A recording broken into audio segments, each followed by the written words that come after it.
Safo Bafo TV suni kwan fa so ye Abɛ Nkwan enoma be hia prekese jene garlic kontomire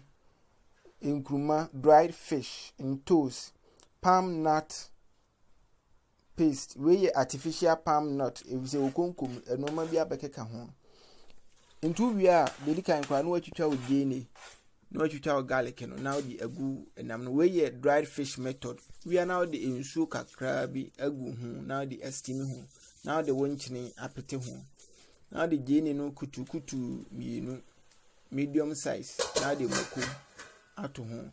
jene says so pa dia be su ba kompe mako no so be fa no according to said the open enti enam no hu steam awie no tete eye palm nut artificial one paste no agu no wanu ansu hie now the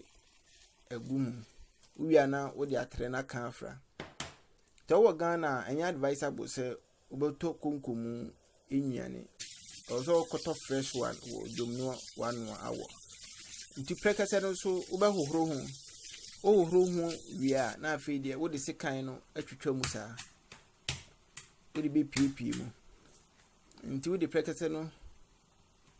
betu ejamu anase be hwiehwieja enam se wodi kan ahoro ho dadante no wodi hwiehwieja na afedi from Janumu street na di ahye nkwan no mu afedi wakata so amane de ntubwase ahu nti Abɛ Nkwan de ne ye nya dinkura nti ehu sana na se wu se ntosi no ne jeni no ayemra na we a blend egum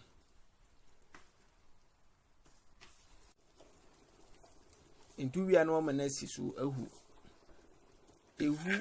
kakra na afedie akakaduro no na wa yam wo ayiwa mu wo yam akakaduro na watiti agu nkwan mu abema no nice taste intu wi a kontomire no yadu kontomire no so odi ye akakaduro no guma isi to be 1 minute bi na de kontomire no agumu kontomire no abrochia na kontomire ho oden so hwe me previous video na kontomire stew enwura na me ye kontomire stew no ebia na me de eye nkwan yi Ghana so ye wura bi we friend bogobogo sa nwura no na ye tide ye nkwan Abɛ Nkwan minim se de na mo si friend wo mo area ho ye de na friend bogobogo ntu ya na do nkruma agumusa idigum ya fedie esisu ana eden tobwase aben ya na wanya fufu bisa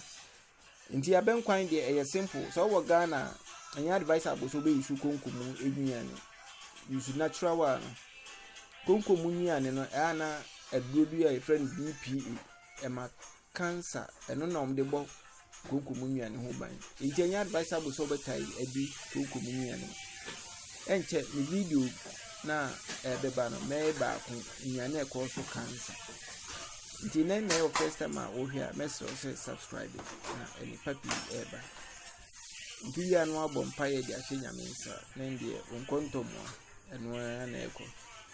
nti we na kasa hia botaye pisi maniso na Yesu na wonka hunti nyina nkosihwe mekana makoma musa manyani mbie bebrebenti adia makoma betre me no sade no na meyo nesha obrasia no nesha adamo ni nyansa semu na mi hunu sa adamo de nyansa yasne no bebre